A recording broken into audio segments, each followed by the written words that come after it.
Muy bien, chicos. Otro tipo de relación semántica o de fenómeno semántico que vamos a encontrar en los ejercicios tradicionales del curso de razonamiento verbal son los antónimos. Es importante recordar que cuando hablamos de antonimia, hablamos ya no de una relación de semejanza, hablamos de una relación, ¿correcto? Relación de oposición, ¿correcto? ¿Oposición entre quién, profesor? Oposición entre significados. Oposición entre significados. Eso es muy importante. Ahora, al igual que los sinónimos, y esto sí es importante, al igual que los sinónimos, a pesar de que los significados estén en oposición, deben compartir la misma categoría gramatical. Por eso es que en la pregunta número 5 y 6 me piden hallar el antónimo de la palabra módico y de la palabra despreciar. Para eso debemos saber el significado de la palabra módico. Módico puede entenderse de un aspecto económico como barato. Barato. También puede entenderse como accesible. O también puede considerarse humilde, alcanzable. Nos damos cuenta de algo muy importante. Sabemos el significado de la palabra módico y sabemos los sinónimos de la palabra módico, pero hay que reconocer a los antónimos correspondientes, o sea, hay que reconocer aquella palabra, ¿no es cierto?, que entra en oposición con barato, con accesible, con humilde y con alcanzable, ¿correcto? Entonces, veamos en las alternativas que encontramos en este caso. Encontramos en las alternativas la palabra costoso, interesante, novedoso, complejo y llamativo. Me di cuenta que si módico está refiriéndose a lo económico, entonces el antónimo de módico sería definitivamente pues la palabra costoso. O sea que la alternativa correcta sería la alternativa A, costoso. Y otra cosa importante que no nos debemos olvidar. ¿Qué otra cosa importante, profesor? Otra cosa importante es que la palabra costoso es un, ¿qué cosa? Es un adjetivo. Al igual que módico también es un adjetivo. Estamos cumpliendo con la condición que nos está pidiendo. Debe ser el significado opuesto, la palabra tiene significado opuesto, pero al mismo tiempo que deben compartir la misma categoría gramatical, ¿correcto? Creo que en la clase de la semana pasada pudimos ver qué cosas eran las categorías gramaticales o a qué referencia hacía yo cuando decía clases de palabras, ¿correcto? Igual, por ejemplo, con la palabra despreciar. Ustedes saben que despreciar es un verbo. ¿Acción de qué? De despreciar. O sea, ¿acción de qué? De menospreciar a alguien. Menospreciar. También excluir. También, por ejemplo, aparte de despreciar, menospreciar, excluir, por ejemplo, sería aplazar también, ¿no? Aplazar. Nos damos cuenta de algo muy importante, que despreciar es un verbo, ¿correcto?, que implica de alguna u otra manera el que implica la acción de no acercar a alguien, no digamos querer a alguien, sino al contrario, aplazarlo, ¿correcto?, excluirlo, ¿correcto?, menospreciarlo. Eso es despreciar. Sabiendo el significado de la palabra despreciar, entonces tenemos que hallar, ¿no es cierto?, la alternativa que muestre lo opuesto.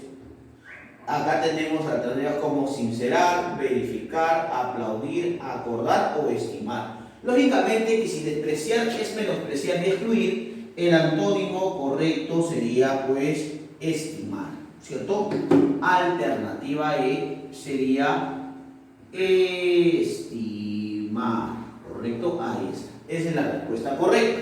Pero hay algo que tienes que tener en cuenta, que al igual que en la palabra módico, despreciar es un verbo, Por eso es que la respuesta correcta aquí también sería un verbo, ¿correcto? Acá vamos a poner la palabra completa, adjetivo, ¿ya? Para que ustedes no se confundan.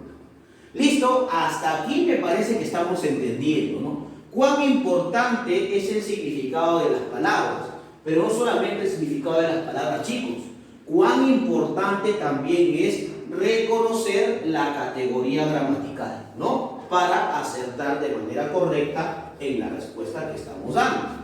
La antonimia contextual es muy parecido a la sinonimia contextual, porque en este caso las palabras,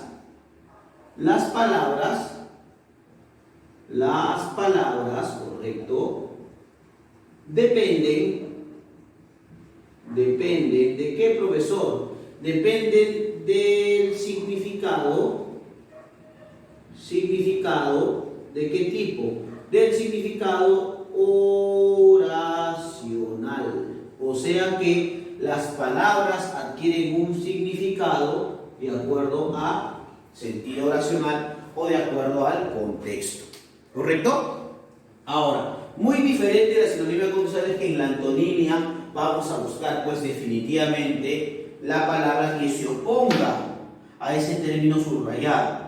Y también es importante aclarar que cuando estamos hablando del antónimo contextual debemos reconocer el significado de la palabra subrayada que va a estar determinada por la oración, ¿correcto? O sea que hay que entender el sentido oracional para de alguna u otra manera identificar esa palabra que debo de alguna u otra manera responder o que sirva como el antónimo de ese elemento que se está dando a conocer. Dice, tuvo una actitud tolerante con el auditorio, por ello asumió las críticas que le hicieron.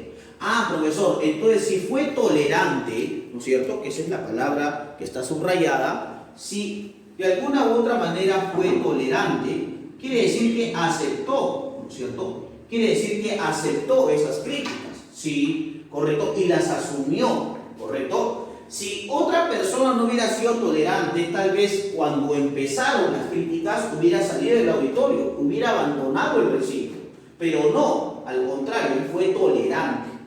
El antónimo pues de tolerante, que es aquella persona de alguna u otra manera pues que asume esta posición, ¿no es cierto? Que de alguna u otra manera apacigua su situación, que de alguna u otra manera acepta esas críticas. ¿Cuál sería el antónimo de la palabra tolerante? Y lógicamente que el antónimo de la palabra tolerante aquí sería intransigente. Alternativa A, ¿no es cierto? Intransigente. O sea que básicamente no entiende, pues, no comprende, no llega a un entendimiento completo. O sea que es una persona que de alguna u otra manera es intolerante, ¿correcto? Ahí está. Y el término concreto, el término correcto, ¿no es cierto? Es que son adjetivos. Eso también es importante. No solamente basta con encontrar el término de la palabra opuesta, sino que ambas palabras son adjetivos. Deben compartir la misma categoría gramatical. La esencia del verdadero diálogo es usar la razón para llegar a consensos. Profesor, ¿qué implica aquí el término consensos? Si yo voy a dialogar con alguien, ¿qué espero? Espero que de alguna u otra manera, a través de ese diálogo me pueda nutrir y pueda aclarar mis dudas, ¿no es cierto? Digamos, cuando hablamos de consensos, estamos hablando definitivamente de acuerdos. La finalidad del diálogo, ¿qué cosa es? La finalidad de un diálogo es llegar a acuerdos establecidos, es llegar, ¿no es cierto?, a consensos, como se dice. El antónimo entonces de consensos, ¿no es cierto?, dentro de este contexto determinado de la oración, el antónimo de consensos, ¿no es cierto?, sería la alternativa de desacuerdos, ¿correcto? Alternativa de, ¿qué sería? Desacuerdos, ¿correcto? Es importante recordar que consensos es sustantivo y desacuerdos también es sustantivo, ¿correcto? Sustantivo. Ahí está. Eso fundamentalmente es la idea, y hasta aquí miren, hasta aquí hemos visto cómo se resuelve este tipo de relaciones semánticas, tanto en sinónimos y antónimos, y de acuerdo a los tipos que son sinónimos contextuales y antónimos contextuales. Lo importante es determinar no solamente el significado de la palabra, sino buscar el término semejante en los sinónimos que también compartan la misma categoría gramatical, y en los antónimos el término opuesto que, a pesar de su oposición, compartan también la misma categoría gramatical. ¿Correcto, chicos?